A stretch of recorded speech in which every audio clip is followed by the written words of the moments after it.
Akkam jirtu kabajamtoota daawwattoota Dream Media oduu saayitii kanaa isin biraan geenya oduu waliin an hunda ol nagaash.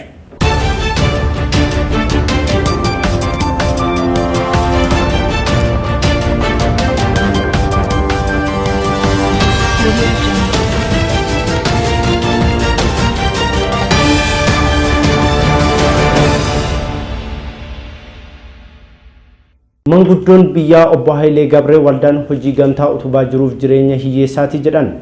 Obbo Hayileen nageenya biyya keenyaaf kan dhimman mootummaa Itoophiyaa fi waraanni adda bilisummaa Oromoo nagaa buusuun hawwii isaanii akka ta'e dubbatu. Obbo Hayileen bara 1948 mootummaan bara sanaa namoota gootota jedhuuf lafa kennaa kan ture lafa abbaa isaanii irraa kaasanii namootaaf kennaa turuu isaanii dubbatu. Manguddoon ganna 75 kun jireenya dhuunfaa isaanii kan geggeeffatan waldaa bunaa tokko irratti xiyyeeffatanii hojjechuun akka jiraatan BBCtti himanii jiru. Obbo Hayileen miidhama uummata Oromoo bal'aa arguu jibbuun paartileen lameen nagaa buusuun tokkummaa fi jaalala saba kanaa mul'isuu akka qaban dubbatu.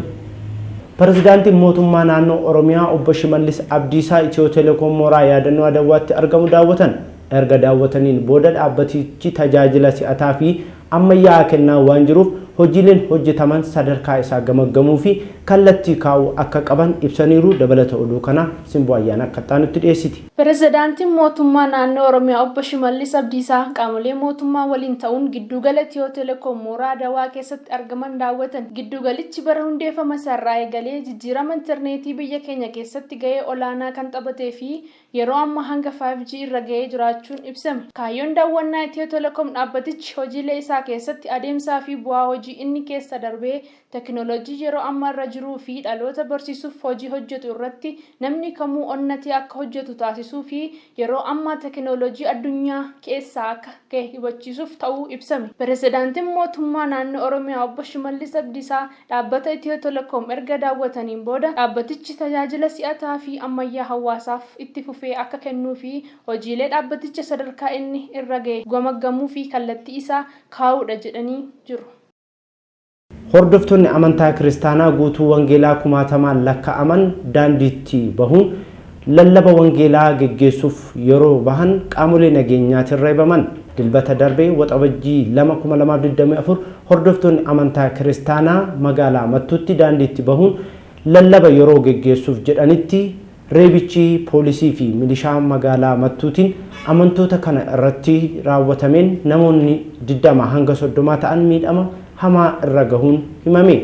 Tajaajilaa waldichaa kan ta'an Paaster Biraanuu Zallaqaa akka jedhanitti sagantaan kun waaree booda naannoo sa'aatii 11 eegalee hanga galgala naannoo sa'aatii 1tti yoo turu sa'aatii 1 booda qaamolee nageenya magaalichaatiin reebichi irratti geggeeffamuu dubbatan.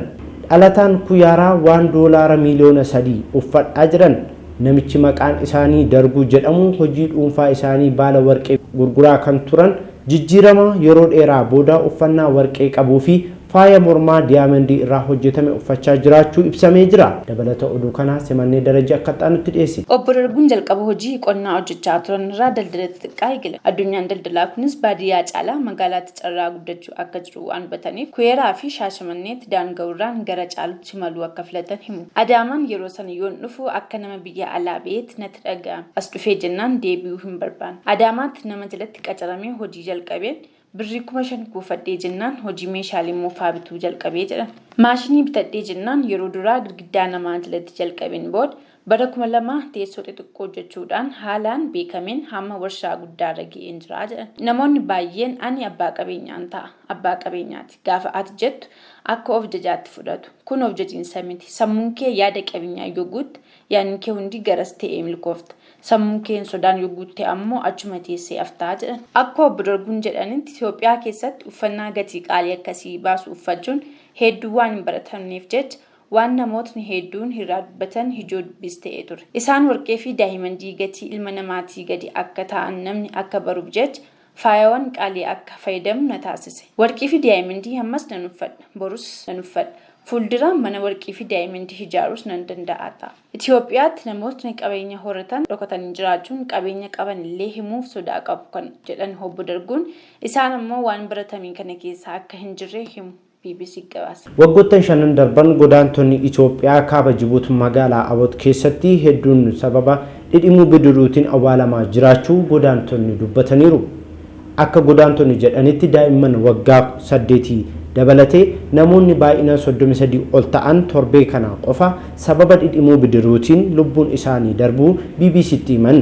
Keessattuu kaaba Jibuutii magaalaa Aboot giddugala godaantotaa waan taateef waldhabdeen Itoophiyaa keessatti deemaa jiru hojii dhabdootaaf sababa waan ta'eef rakkoo godaansaaf saaxilamaa jiraachuu godaantonni dubbatanii jiru. Waggoottan shanan darban godaantonni Itoophiyaa kaaba Jibuutii magaalaa Aboot keessatti hedduun sababa dhidhimuu bidiruutiin awwaalamaa jiraachuu godaantonni dubbataniiru.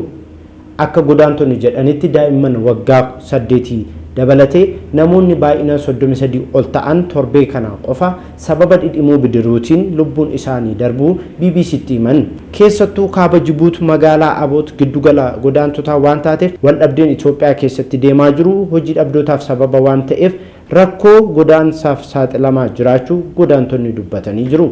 Pirezidaantiin mootummaa naannoo Oromiyaa Obbo Shimallis Abdiisaa paartilee morkattoota naannoo Oromiyaa keessa socho'an waliin mari'atan dabalata oduu kana yaadachuu guddatu akka xaanutti dhiyeessa.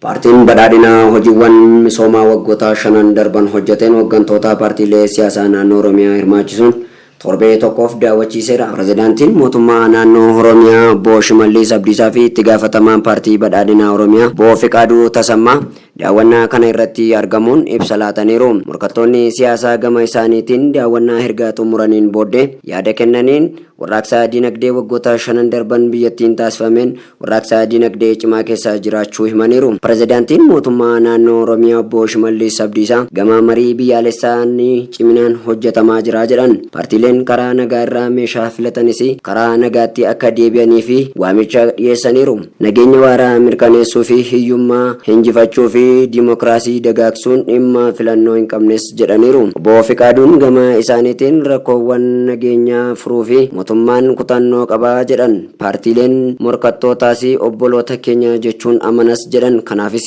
harki nageenyaaf diriire kan hin dachaane ta'us himaniiru. Oduu biyya alaatiin dubartiin ganna 61 Meeksikootti kantiibaa kan turte pirezidaantii ta'uun muudamte.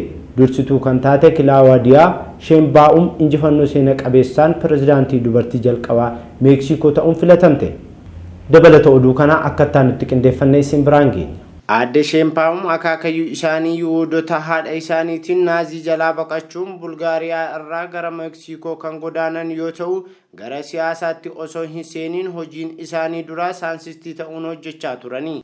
Aadde Sheenbaa'um pirezidaantii ta'uuf dorgomuun dura kantiibaa magaalaa Meeksikoo kan turte yoo ta'u iddoowwan siyaasa biyyattii keessatti dhiibbaa guddaa geessisan keessaa tokko yoo ta'u pirezidaantummaaf karaa saaqa jedhamee tilmaamuun caamsaa 29/2024 filannoo geggeeffameen pirezidaantii Meeksikoo ta'uun injifannoo seena qabeessa galmeessitee jirti. Aadde Sheenbaa'um laaboraatoorii qorannoo beekamaa Kaalifoorniyaatti argamu keessatti waggoota dheeraaf akkaataa itti fayyadama anniisaa Meeksikoo qorattee jijjiirama qilleensaa irratti ogeettii taate hojjechaa turte.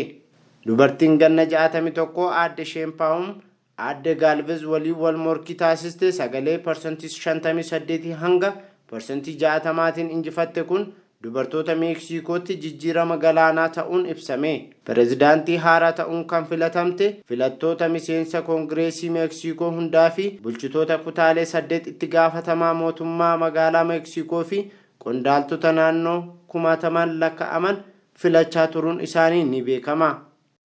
Kabajamtootaa fi daawwattoota Diriim Miidiyaa oduun galgala kanaaf qopheessine kana fakkaata. Kan isin waliin ture an Hundaan Nagaashii turtii gaarii.